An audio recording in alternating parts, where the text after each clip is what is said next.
জানেন কি, ধর্মপরায়ণ নিষ্ঠাবান শান্তশিষ্ট রাজা হওয়া সত্ত্বেও কেন যুধিষ্ঠির নিজের মাকে অভিশাপ দিয়েছিলেন?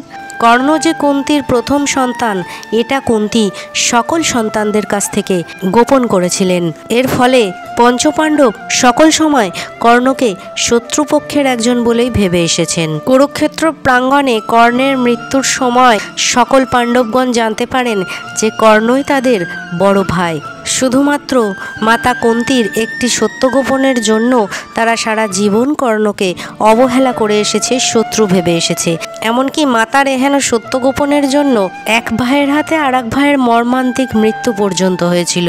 আর তাই তো ধর্মপরায়ণ যুধিষ্ঠির নিজের মাতাকে অভিশাপ দিয়েছিলেন, আপনার যে সত্য গোপন করার জন্য আজকে এক ভাইয়ের হাতে আর এক ভাইয়ের মর্মান্তিক মৃত্যু হলো, এই নারী জাতি আর কখনো কোনো সত্য গোপন করতে পারবে না। তাই তো বলা হয়, মেয়েদের পেটে কথা থাকে না।